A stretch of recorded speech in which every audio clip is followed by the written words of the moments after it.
Alright, YouTube, I thought it was important to let you know my opinion on the sort of Black Lives Matter, All Lives Matter, Blue Lives Matter, this sort of lexicon of weird shit going on. I've got my own opinion. No lives matter.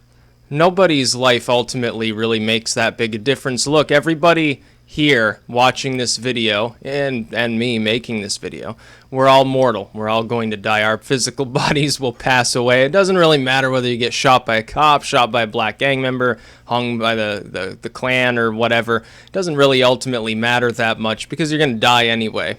Some people will die more painfully than others. Some people persist longer than others. In a way, a young death could be seen as a blessing in a way if the life you've had was worth anything at all, because then at least you don't get like old age and you can't breathe and your heart stops and you're like demented and shit. So that's kind of my opinion on it. No lives ultimately matter. At any given time, this world could get impacted by a massive asteroid that just, wipes out 99% of everybody that you know, knocks us back to the Copper Age. A super volcano could erupt and knock mankind back to the Copper Age. I would say Stone Age, but I think people would have at least the rudiments of civilized society. It would just be kind of fucked up. You might see some steampunk sort of civilization sprout up as well. Some people would love that. I have no problem with it. We could undergo a nuclear war. There could be a massive epidemic that kills off 90% of humanity and leaves what's left weak for several generations till they finally have rebuilt their numbers to a substantial degree. Please don't get up there, kitty, okay? Okay. Yeah, your life matters, kitty, because you're cute. But yeah, literally, if you look at any other life form within the realm of biology, they don't really have the capability to understand the concept of life mattering, necessarily the concept of death or permanence or self. I like to think that some of the more intelligent animals, you know who I'm talking about, along with chimpanzees, octopi maybe, some of these other creatures, I like to think that some of them are capable of at least limited sentience.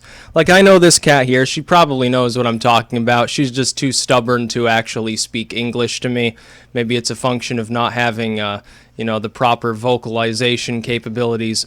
But anyway, no lives matter. Your life doesn't matter, my life doesn't matter, because eventually, by hook or crook, the sun will expand and roast this planet, or it'll get hit by an asteroid big enough to do such significant damage it knocks all life back to the, unicellular stage or something like that. There have been extinction level time periods before. I wouldn't say extinction level events. I'd like to think that any one specific event is unlikely to cause the extinction of man or of any of the lower, more fast breeding animals. I think ultimately it's everything between maybe insects and man that really gets fucked, especially the amphibians because of their own nature. But ultimately they're all going to die. None of them are immortal. There are cell lines certainly that are. But mankind is not a unicellular being. Mankind is an amalgamation of colonies of different types of life forms that have differentiated and formed a massive symbiosis over time in order to perpetuate their own genetic lineage. It's actually rather funny because the mitochondria in your cells are essentially their own life form. I believe that they've found that there are several other pieces of cells, organelles, if you would call them. I think the centromeres they posited might have been at one time their own life form in some way or shape or form, as well as the peroxisomes, I believe. I'm not exactly sure. I think a lot of that's theoretical. But that's essentially what you are. You are essentially a brain that has constructed a sort of armored suit around it to protect it and allow it to gorge upon other life forms. You think of it this way. Every time you eat, even if you're like total vegan mode, you're eating other life forms, unless you're in Haiti, in which case you're eating mostly mud pancakes. Those other life forms, did their lives matter? I say no.